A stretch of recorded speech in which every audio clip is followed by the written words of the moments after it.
सभी मेरे छोटे प्यारे बच्चों, आप सभी का फिर से स्वागत है आपके अपने चैनल। क्या नाम है उसका? ओनली मैथ्स बाय सचिन में आपका फिर से स्वागत है। तो मैं आपके लिए आज एक नया चैप्टर शुरू कर रहे हैं जिसका नाम है सिंपल इक्वेशन, सरल समीकरण। तो 3 चैप्टर हम आपकी क्लास 7th की कर चुके हैं कंप्लीट। आज से शुरू करेंगे हम क्या, चौथा नंबर चैप्टर जिसका नाम है सिंपल इक्वेशन। तो एनसीईआरटी में तो है ही हमारा। बस क्या है कि अभी हिंदी मीडियम चल रहा है, थोड़ा सा जैसे जैसे समय, यानी कि हिंदी मीडियम एक बार कंप्लीट हो जाएगा, डिजिटल बोर्ड आ जाएगा तो हम कराएंगे इंग्लिश मीडियम का भी कंप्लीट, नहीं तो ऐसे भी कराएंगे। तो उम्मीद करता हूं आप सब मेरे साथ पहले से जुड़े हुए होंगे। अगर नए जुड़े हैं तो आप मेरे साथ चैनल सब्सक्राइब करके जुड़ जाइएगा। और बाकी जैसे पीछे का चैप्टर जो मैंने पढ़ाया हुआ है, भिन्न एवं दशमलव आंकड़ों का प्रबंधन, ये सारे चैप्टर जो मैंने पढ़ाए हुए हैं, ये सब अगर आप देखना चाहते हैं तो इन सब की प्लेलिस्ट बनी हुई है। क्लास 7th भिन्न एवं दशमलव के ऑल चैप्टर, सभी चैप्टर के क्वेश्चन का प्लेलिस्ट बना हुआ है, यानी कि जितने चैप्टर मैंने पढ़ाए हुए हैं सबका प्लेलिस्ट बना हुआ है। वहां पे एक एक क्वेश्चन, एक एक प्रश्नावली कराया हुआ है, वहां से आप देख सकते हैं। तो आज हमारा काम क्या है भैया, हम देखेंगे सरल समीकरण, यानी कि हम प्रश्नावली के क्वेश्चन तो नहीं करेंगे लेकिन कुछ चीज समझेंगे ना हम, क्या होता है इक्वेशन। सीधा सीधा प्रश्नावली क्वेश्चन करने जाएंगे तो समझ में नहीं आएगा। इस वजह से क्या करते हैं, पहले आज इंट्रोडक्शन यानी समझ लेते हैं हमारा समीकरण क्या होता है, इक्वेशन क्या होता है, ये सारी चीजें हम समझ लेते हैं। फिर उसके बाद करेंगे तब प्रश्नावली के क्वेश्चन। चलो फिर शुरू करते हैं। क्या शुरू करते हैं? सरल यानी कि सरल समीकरण, यानी कि सिंपल इक्वेशन, यानी कि एकदम सरल सा। अभी तो आप छोटे बच्चे हो, अभी समीकरण में भी बहुत सारे समीकरण होते हैं, लेकिन क्या करना है, सरल सरल समीकरण, यानी कि एकदम सिंपल सिंपल इक्वेशन करना है। क्या पहली बात तो ये बताओ, समीकरण क्या होता है? सबसे पहली बात ये होती है, क्या मेरे प्यारे बच्चों, समीकरण ये बताओ, समीकरण जानते हो किसे कहते हैं? इक्वेशन हमारा क्या होता है ये चीज आपको पता है? समीकरण अगर नहीं पता है तो आज सीखते हैं क्या होता है हमारा। अगर आप इसका परिभाषा, आप अपने कॉपी पेन लेके बैठे हैं, अगर परिभाषा लिखना चाहते हैं तो लिख सकते हैं, मैं उसी से समझा रहा हूं, ठीक है। एक चीज लिखो, क्या समीकरण में लिखना शुरू करना, पॉइंट है इसमें कुछ कुल मिला के, समीकरण में हमेशा एक बराबर, क्या बराबर का चिन्ह, बराबर मतलब समझते हो, ये बराबर, ये चीज बराबर होती है ना, बराबर का चिन्ह होता है, बराबर का चिन्ह होता है। ये चीज आप अपनी कॉपी में लिख लेना। मैंने क्या कहा है, समीकरण में हमेशा एक बराबर का चिन्ह होता है। अगर अगर नहीं होगा तो, अगर बराबर, क्या क्या मेरे बच्चों, बराबर का चिन्ह नहीं होगा, तब का चिन्ह नहीं होगा तो वह समीकरण, यानी कि समीकरण, यानी पूरा नहीं लिखा, समीकरण ही नहीं होगा। अब चले एग्जाम्पल से हम समझते हैं। चलो, मैंने क्या लिखा है, समीकरण में हमेशा एक बराबर का चिन्ह होता है, और दूसरी चीज लिखा है, अगर बराबर का चिन्ह नहीं होगा तो वह एक समीकरण नहीं होगा। अगर इसमें एक पॉइंट और लिखना चाहते हो तो वो भी लिख लो, फिर साथ में हम समझेंगे। साथ में क्या, समीकरण में कम से कम ये 3 पॉइंट है, समझ लो। समीकरण में ये एक पॉइंट हमारा पहला है इसमें, और ये दूसरा पॉइंट है, समीकरण के हैं ये, और ये आप एक तीसरा पॉइंट भी बना लो। समीकरण में कम से कम कम से कम मतलब जानते हो, कम से कम यानी कि कम से कम एक चर। चर क्या होता है? ये भी वेरिएबल, जिसको इंग्लिश में कहते हैं चर। वो चीज होता है जैसे क्या, ए से लेके जेड तक लेटर होते हैं ना, उसमें से कोई एक ही होता है, एक या दो, कितने भी हो सकते हैं, एक्स वाई जेड। ये चीज आप तो काफी ज्यादा देखे होंगे। या फिर P Q R S, P फिर क्यू आर, ऐसे कुल मिला के होते हैं। इन्हीं को कहते हैं क्या, चर। ये होते हैं वेरिएबल, यानी कि इनके मान जो है वो बदलते रहते हैं। क्या, इनका मान कोई फिक्स नहीं होता, एक्स का मान कुछ भी निकाला जा सकता है समीकरण में। समीकरण में कम से कम एक चर यानी कि एक्स वाई जेड कोई ना कोई होता है। क्या होता है भैया? एक चर होता है। ये चीज आप लिख लीजिए। ये 3 पॉइंट आप लिखे, बताओ अपनी कॉपी में ये 3 पॉइंट लिखा। क्या क्या लिखाया मैंने? अगर वो समीकरण होगा तो क्या होगा, उसमें एक बराबर का चिन्ह रहेगा। और दूसरा पॉइंट क्या बताया मैंने, अगर बराबर का चिन्ह नहीं होगा तो वो समीकरण ही नहीं होगा हमारा। और तीसरा पॉइंट क्या बताया, समीकरण में कम से कम एक चर तो जरूर होंगे ही। चलो इसके आगे भी हमारे पास पॉइंट है, लेकिन अभी चलते हैं, देखते हैं समीकरण को। कैसे देखते हैं? देखो, ये है 3x प्लस का कितना मेरे भाई, 4 बराबर 12। ये क्या है हमारा? यही है हमारा एक समीकरण। क्या है ये हमारा एक समीकरण? इसमें क्या क्या है देखो, जरा ध्यान से देखो क्या है इसमें। एक क्या है, चर है। देखो कम से कम एक चर होंगे। देखो X Y Z P Q R S, यानी कि क्या है उसमें से एक्स है ना, कोई एक तो है।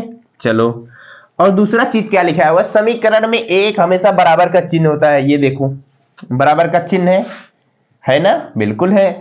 तो ये क्या है हमारा, एक समीकरण है। ये क्या है हमारा, एक समीकरण है। चलो मैं यहीं पे दूसरा एक एग्जांपल लेता हूं। दूसरा लेंगे, क्या ले लेता हूं मैं, यही चीज 3x प्लस का 4। लो ये वाला चिन्ह जानते हो, बड़ा का चिन्ह छोटा का चिन्ह। तो क्या होता है बताओ अगर मैं यहीं पे 12, अब ये बताओ क्या ये हमारा समीकरण है? बताओ, ये तो समीकरण है, लेकिन क्या ये हमारा एक समीकरण है? बताओ, नहीं है। क्यों नहीं है? क्योंकि देखो यहाँ पे छोटा और बड़ा का यानी कि छोटा का चिन्ह आ गया है। इसका मतलब ये क्या है हमारे पास, समीकरण मैंने क्या लिखा है, समीकरण में एक बराबर का चिन्ह होता है, लेकिन इसमें देखो एक चिन्ह हमारे पास नहीं है, यानी कि बराबर का चिन्ह तो नहीं है, ये छोटा या बड़ा का चिन्ह है। तो क्या करेंगे भैया, ये इस वजह से क्या करेंगे, ये हमारा एक समीकरण नहीं है। समझ में आई बात? चलते हैं आगे। तो इतनी चीज नोट कर लिए हो, हम जरा सा स्पेस बनाते हैं फिर आपको समझाते हैं। अगर नहीं नोट किए हो तो वीडियो रोक के नोट कर लो। चलो देखो क्या देखते हैं, एक समीकरण देखो आप, 4x प्लस का कितना 5 बराबर 65। ये क्या है हमारा, ये हमारा एक समीकरण है।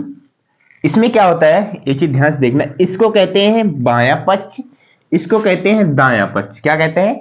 इसको कहते हैं दाहिना पक्ष, यानी कि इसको कहते हैं लेफ्ट हैंड साइड, इसको कहते हैं राइट हैंड साइड।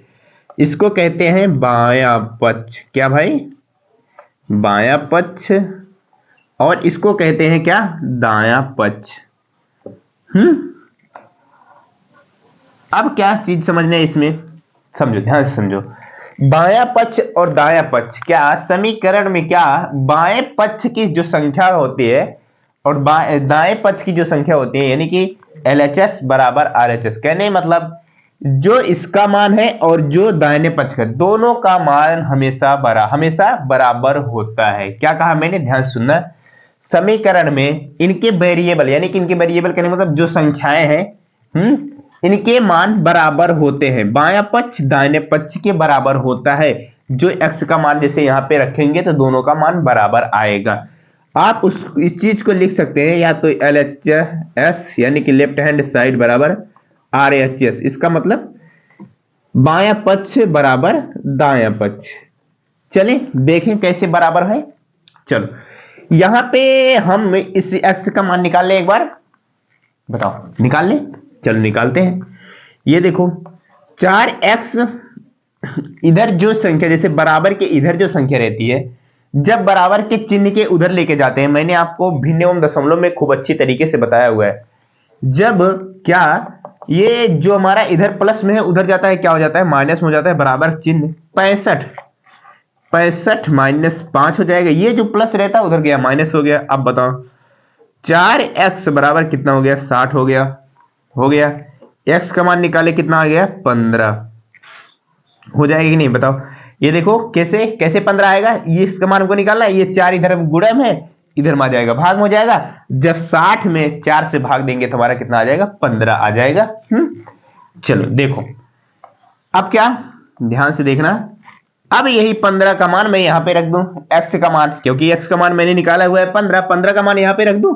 चलो रख देते हैं 15 और गुणे क्या मेरे भाई, नहीं सॉरी, पहले क्या है, 4 है, ध्यान से देखना 4 है, और x का मान मैंने कितना निकाला है, 15 निकाला हुआ है। 15 की यहां रख देंगे x की जगह पे। फिर क्या है, फिर क्या है, प्लस का 5 है, बराबर कितना है, 65 है कि नहीं है बिल्कुल है।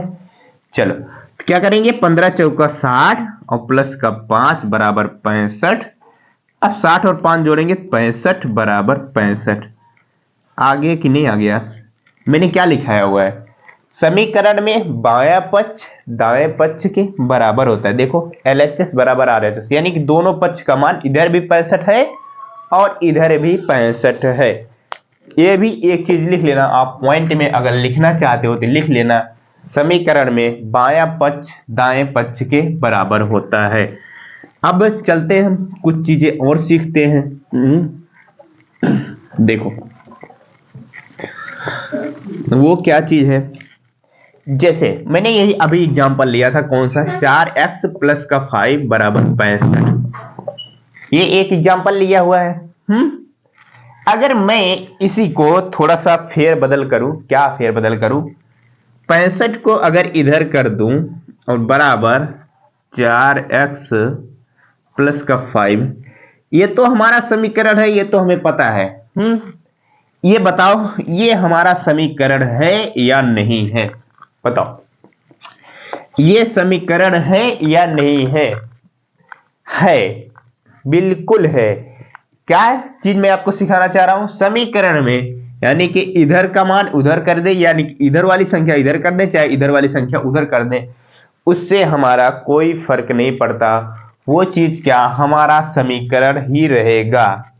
ठीक है, जैसे ही देखो एक एग्जांपल और देखो, 4x यानी 6x minus 25 is equal to कितना, वो देखो 4x प्लस का 5।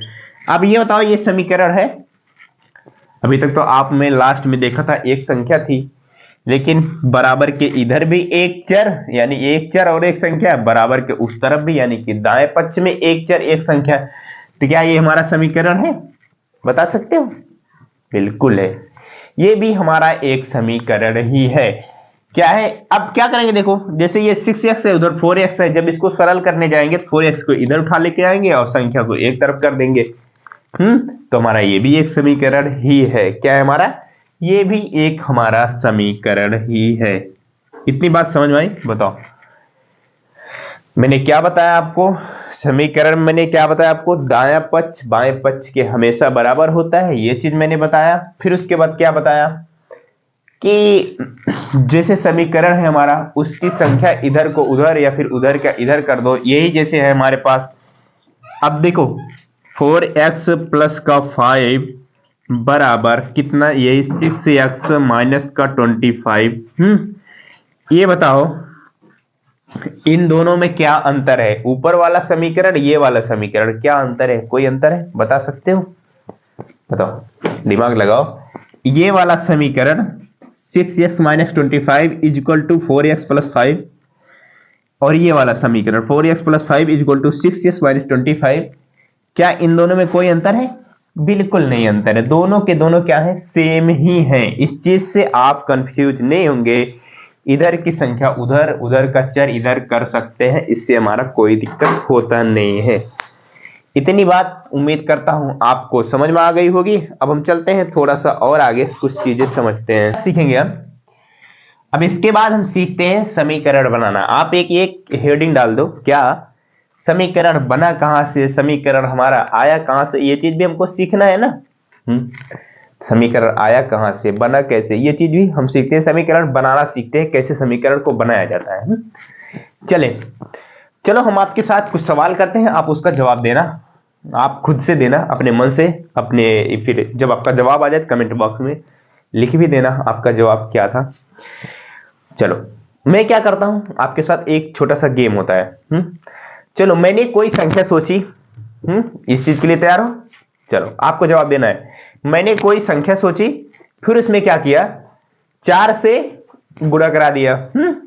मैंने कोई संख्या सोची, फिर उसमें 4 से गुणा करा दिया, फिर और 4 से गुणा कराने के बाद उस संख्या में मैंने क्या किया, 5 जोड़ दिया। क्या किया, उस संख्या में मैंने 5 जोड़ दिया। ध्यान से सुनना, आपने एक कॉपी में लिखते चलो। क्या लिखते चलो, मैंने कोई संख्या सोच ली है, ये चीज लिख लो। फिर उसमें क्या किया, उसमें मैंने 4 से गुणा करा दिया, फिर उसके बाद क्या किया, उसमें 5 जोड़ दिया। जब इतना चीज मैंने कर लिया तो उसका परिणाम जो आया वो आया 25 आया। कितना आया, 25 आया। आप दिमाग लगाओ और बताओ कि उसका मैंने जो संख्या सोची थी वो कौन सी संख्या सोची थी, बताओ। दिमाग लगाओ और बताओ कि मैंने वह संख्या कौन सी सोची थी। फिर से एक बार बताऊं, चलो देखो ध्यान से सुनना। कहा मैंने कहा कि मैंने एक संख्या सोची, उसमें 4 से गुणा कराया, उसमें 4 से गुणा कराया, फिर उसके बाद गुणा कराने के बाद 5 जोड़ दिया, जो उसका परिणाम आया वो आया कितना, 25। तो बता दो मैंने कौन सी संख्या सोची थी। आप बताना, वीडियो रोक के सोच लो पहले, फिर उसके बाद कमेंट बॉक्स कर देना, तब आगे वीडियो देखना। चलिए तो हम बताते हैं कौन सी संख्या मैंने सोची थी। चलो तो मैंने क्या कहा क्वेश्चन में, मैंने क्वेश्चन में यह कहा कि मैंने कोई संख्या सोची। क्या किया, मैंने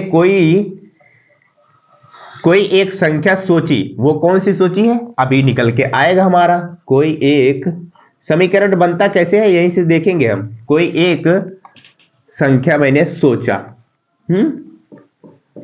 वो देखो मैंने जो संख्या सोची है वो तो आपको पता नहीं है मैंने कौन सी संख्या सोची हुई है, ये चीज तो आपको पता नहीं है, वो तो सिर्फ मुझे पता है। तो चलो जब मुझे पता है तो मैं, आपको नहीं पता है तो मैं आपकी जगह पे हो जाता हूं।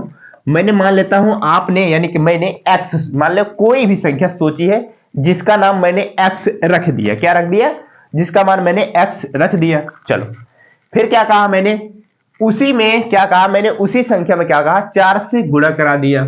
मैंने क्या कहा, इसी संख्या में 4 से गुणा करा दिया। जब मैंने इसी संख्या में 4 से गुणा कराया, मैंने सोची हुई संख्या हमारी x है, क्या किया है, इसमें 4 से गुणा करा दिया। यहां तक क्लियर। फिर मैंने कहा इसके बाद क्या किया, जो संख्या आई उसमें क्या किया, मैंने 5 जोड़ भी दिया। लो 5 जोड़ दिया, इतना किया। जब 5 जोड़ दिया फिर उसके बाद मैंने क्या कहा, मैंने कहा मेरे भाई जो उसका परिणाम आएगा इतना करने के बाद, क्या परिणाम आएगा, बराबर किसके बराबर, मैंने कहा 25 आएगा। क्या कहा, इतना कहा था मैंने। अब हमको बताना है जो मैंने संख्या सोची हुई है x, कौन सी संख्या है, कैसे निकालोगे। देखो यही हमारा समीकरण बन गया। क्या, ये हो जाएगा 4x, यानी कि x जो था उसको हम बाद में लिख सकते हैं ना, संख्या को पहले लिखते हैं हमारा। ये हो जाएगा 4x प्लस का 5 बराबर 25। ये क्या बन गया, एक समीकरण बन गया कि नहीं बन गया। ये हमारा एक समीकरण बन के आ गया। तो यहां तक क्लियर हुआ, कहां तक, ये देखो ये चीज हमारा एक समीकरण बन गया। तो यही मैं चीज आपको सिखा रहा था। क्या सिखा रहा था, समीकरण हमारा बनता कैसे, ऐसे ही बना ना समीकरण, कैसे, ये देखो हमारा एक समीकरण बन गया। क्या, कोई एक संख्या सोची थी जिसमें 4 से गुणा करा था, फिर उसके बाद 5 जोड़ा था, तो इसका परिणाम जो था 25 आ गया। ये तो हमारा समीकरण बन गया। अब इस समीकरण को सॉल्व करके आप बता सकते हो कि मैंने कौन सी संख्या सोची है। क्या कहा मैंने, इस समीकरण को सॉल्व करके, अगर ये समीकरण आप सॉल्व करना सीख गए, फिर बता सकते हो कि मैंने कौन सी संख्या सीखी हुई है, यानी सीखी नहीं, सॉरी, कौन सी संख्या सोची हुई है मैंने।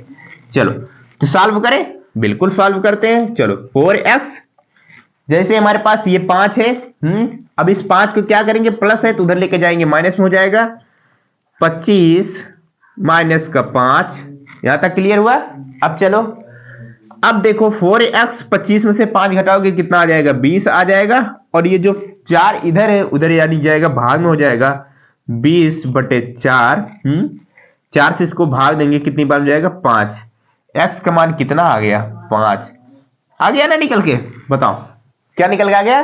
कौन सी मैंने संख्या सोची थी, वो मैंने संख्या कौन सी सोची थी, 5 सोची थी। क्या सोची थी मैंने, वो संख्या 5 सोची थी। कैसे बताया, समीकरण बना, समीकरण को सॉल्व करके निकाला, आंसर आ गया हमारा। इस तरह से कोई भी व्यक्ति आपसे सवाल करता है, कर सकता है, तो उसको आप जवाब दे सकते हैं। कैसे, इस तरीके से समीकरण बना के।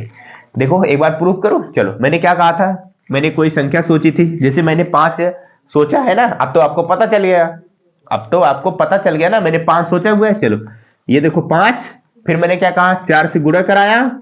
फिर मैंने क्या कहा था, मैंने कहा था 5 जोड़ दिया गुणा कराने के बाद, फिर उसका जो परिणाम आया था 25 आया था। यही तो इतना कहा था मैंने। अब देखो 5 चौक 20, 20 में 5 जोड़ेंगे तो कितना हो जाएगा, 25। इधर भी 25 उधर भी 25। आ गया कि नहीं आ गया, बताओ ना, आ गया कि नहीं। हमारा प्रूफ हो गया और हमारा समीकरण भी बन गया, और समीकरण बनाना भी मैंने सीख लिया। समीकरण बनता कैसे है, समीकरण आता कहां से, ये भी चीज मैंने सीख लिया। इतना चीज तो सीख चुके हैं। अब इसके देखो, मैं कुछ कथन लिखता हूं, जैसे यानी कथन मतलब है जो मैंने, जैसे ये अभी मैंने आपको सिर्फ बोल दिया था। क्या बोल दिया था कि मैंने एक संख्या सोची, यही चीज मैं लिखता हूं किसके, गणित के लैंग्वेज में कथन लिखता हूं, आपको समीकरण बनाना है। कथन देखो, कथन क्या है, यानी कि मैं कथन बोले तो मैं कहना क्या चाहता हूं, यानी कि गणित की लैंग्वेज में क्या चीज है वो, और उससे समीकरण हमारा कैसे बना है, ये चीज देखना है ना। चलो देखो मैंने क्या लिख रहा हूं, मैं लिख रहा हूं x। x क्या चीज है, यानी किसी व्यक्ति ने क्या किया हुआ है, एक संख्या सोचा हुआ है, ये गणित के लैंग्वेज में के तिगुने क्या मेरे भाई, तिगुने, इसका मतलब समझते हो, तिगुने का मतलब, चलो अभी समझाते हैं। के तिगुने और क्या, 11, 11 का योग, 11 का योग 32 है। कितना है, 32 है। इससे हमारा समीकरण बनाओ। क्या है हमारे छोटे छोटे भाई बहनों, आप सभी इससे समीकरण बनाओ। वीडियो को रोको और खुद भी प्रयास करो, देखो बना पाते हो। चलो, उम्मीद करता हूं आप कोशिश जरूर किए होंगे। हम चलते हैं, समझाते हैं आपको कैसे समीकरण बनाएंगे। ये x क्या है, वही क्या, किसी व्यक्ति ने, आपने ही क्या किया हुआ है, कोई संख्या सोची हुई है। x के तिगुने, ये लैंग्वेज किसका है, गणित का है। अगर मैं यही शब्द सीधा सीधा क्या कहता कि 3 से गुणा करा दिया, क्या करा दिया, 3 से गुणा करा दिया, ये गणित का लैंग्वेज है, तिगुना। अगर मैं सीधा अपने लैंग्वेज में बात करूं, 3 से गुणा करा दो किसी संख्या में, उसका मतलब ये होता है तिगुना। तो जो संख्या सोची हुई है वो x है। क्या किया, के तिगुने, इसका मतलब कह रहा है कि 3 से गुणा करा दो, यही कह रहा है। क्या कह रहा है, जो संख्या सोची हुई है के तिगुने, इसका मतलब कह रहा है 3 से गुणा करा दो, करा दिया। फिर क्या कहा, और 11 का योग, क्या कहा, और 11 का योग, कहने का मतलब और क्या करो, उसमें 11 का योग, उसमें 11 जोड़ भी दो। क्या करो, 11 जोड़ भी दो, योग, और 11 का योग 32 है। यानी कि जब 11 जोड़ दोगे तो उसका मान जो आएगा वो आएगा 32। बन गया हमारा समीकरण, 3x प्लस का 11 बराबर 32। बन गया हमारा समीकरण, बन गया ना। अगर मैं इसे आपको पूछ लूं, मेरे प्यारे भाई, छोटे छोटे बच्चों, आप सभी बता दो कि वो संख्या कौन सी है जिसने अगले व्यक्ति ने सोचा हुआ है कि ये संख्या कौन सी है, ये x। समीकरण को सॉल्व कर सकते हो ना। चलो इसको मैं सॉल्व करके बताता हूं कैसे, वो संख्या कौन सी है। जैसे ये देखो 3x है, हमको चाहिए x का मान।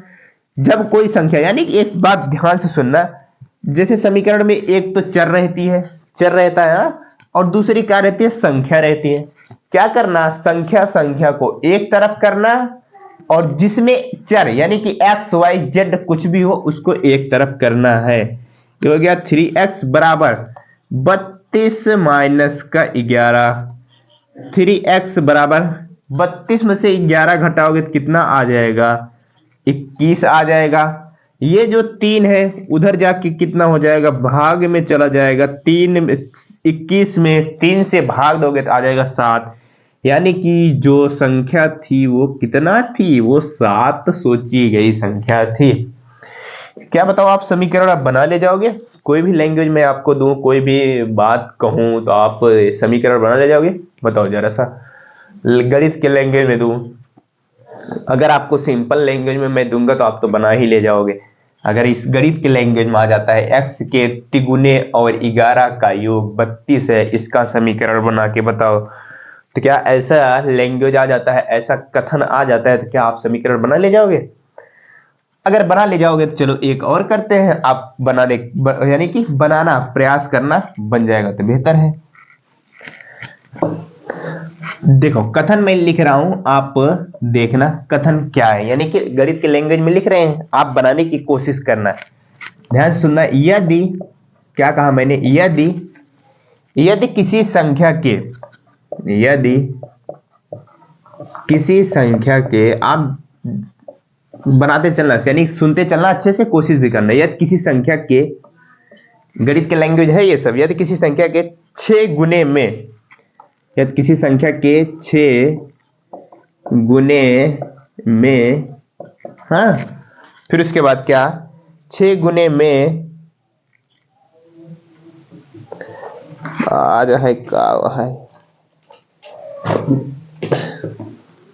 6 गुने में से 5, क्या मेरे भाई, क्या मेरे दोस्त, 6 गुने में से 5 घटाएं। ये थोड़ा सा लैंग्वेज इसका सही है, घटाएं। फिर क्या कहा, तो 7 प्राप्त होता है, तो 7 प्राप्त होता है। अब इसका समीकरण हमें बनाना है। मैंने आपके सामने लैंग्वेज लिख दिया है, क्या लिख दिया हुआ है, भाषा लिख दिया हुआ है, कथन लिख दिया हुआ है। आप जरा सा बनाओ, समीकरण बनाओ। क्या लिखा हुआ है, यदि किसी संख्या के 6 गुने में से 6 गुने में से आप जो है ना 5 घटा दें। 6 गुने में से आप, 6 गुने में से आप बोले तो तुम ना, आप 5 घटाएं, यानी कि आप घटा दो, तो 7 प्राप्त होता है। चलो समीकरण बनाते हैं। किसी संख्या में पहले क्या कहा, 6 गुने, क्या कहा, 6 गुने, इसका मतलब गुने, गुने शब्द आ जाए, इसका मतलब कह रहा है गुणा कराओ। क्या कराओ, गुणा कराओ मेरे भाई, गुणा कराओ। चलो किसी संख्या, वो मान लो, चलो इस बार मैंने y मान लिया, कुछ भी हो सकता है, एक्स वाई जेड कुछ भी आप मान सकते हो, y मान लो, आप मन करे जेड मान लो, कुछ भी मान लो। मैंने संख्या मान ली, किसी संख्या, कौन सी संख्या, या y के 6 गुने, 6 से गुणा करा दिया, यानी कह रहा है 6 से गुणा कराओ, में से आप 5 घटाओ, यानी कि में से, यानी इसमें से 5 घटाओ। फिर क्या करो, 5 घटाए तो हमें क्या प्राप्त होता है, 7 प्राप्त होता है। अब बताओ ये कितना हो जाएगा, 6y हो जाएगा कि नहीं हो जाएगा, बिल्कुल हो जाएगा। 6y माइनस का 5 इज इक्वल टू 7। समीकरण बनके रेडी। सिंपल सा समीकरण आपका है, सिंपल इक्वेशन, यानी कि सरल सा समीकरण आपका तैयार हो गया। आपकी अभी तो छोटे बच्चे हो, समीकरण तो बहुत टफ होते हैं, लेकिन आपको अभी छोटा छोटा चीज सीखना है ना, तो छोटी छोटी चीजें सीखते हैं हम। समीकरण हमारा बन गया कि नहीं बन गया, बताओ? बिल्कुल बन गया, बन के रेडी हो गया। चलो एक कथन और लिखता हूं मैं, उसको भी आप बनाना कोशिश करना। इसको देखो, ये तीसरे एक और कथन मैंने लिखा हुआ है, इसको भी बनाते हैं हम समीकरण। यम का 1/4 7 से 3 अधिक है। क्या कहा, ये तो गणित का लैंग्वेज है। गणित का लैंग्वेज है, आपको इसको समझना रहेगा और ऐसे ही लैंग्वेज मिलेगा। अगर ये मैं सीधा सीधा लैंग्वेज में कहूं, आप अपनी कॉपी में लिखना, मैं कह रहा हूं m को 4 से भाग दो, फिर उसके बाद 4 से भाग देने के बाद 7 से जो उसका मान आएगा 7 से वो 3 अधिक है। मेरी बात समझ में आई? m को मान लो कोई संख्या है, उसमें क्या करो आप 1/4 बोले तो 1/4 समझते हो? 1/4 1/4 यानी 1 से 4 में भाग, यानी कि 1 में 4 से भाग देना है। अगर आपको कहीं पे कहे 3/4 3 में 4 से भाग देना है, ये चीज होता है। यानी कि किसी हिस्सा का चौथा हिस्सा, यानी कि भाग देना है। यानी कि m का 1/4 कहा, इसका मतलब m में 4 से भाग देना है। क्या कहा?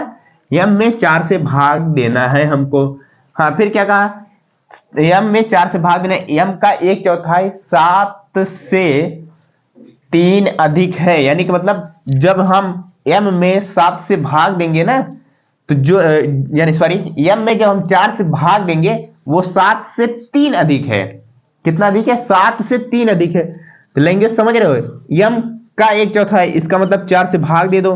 फिर क्या कहा? 7 से 3 अधिक है, इसका मतलब 7 से 3 अधिक है। यानी कि जो ये संख्या है ना m/4, ये तो हमारी एक संख्या है, इसमें से 7 क्या करो अधिक है, यानी घटा देंगे तभी तो 3 के बराबर आएगा। मेरे भाई समझो ना, मेरे छोटे बच्चों समझो क्या कहा।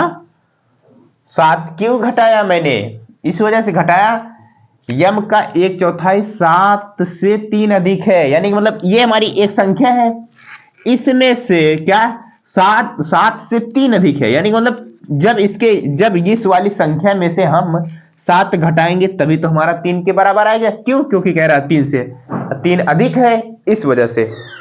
तो उम्मीद करता हूं आपको समीकरण बनाना सीख चुके हैं। समीकरण क्या होता है, समीकरण कैसे बनता है, ये सारी चीजें आप सीख चुके हैं। अब करेंगे सीधा सीधा प्रश्नावली के क्वेश्चन के साथ। हम मिलते हैं 4.1 की एक्सरसाइज 4.1 के क्वेश्चन के साथ मिलेंगे। समझ में आया तो वीडियो को लाइक करिएगा, चैनल पे नए हो चैनल को भी सब्सक्राइब करिएगा, और जो आपके छोटे छोटे दोस्त हैं, आपके भाई बहन हैं, उनके साथ शेयर भी करिएगा। हम आपके साथ दोबारा जब मिलेंगे, कब मिलेंगे? एक्सरसाइज के क्वेश्चन के साथ मिलेंगे। हाँ, तब तक के लिए बाय बाय, टेक केयर, पढ़ते रहिए।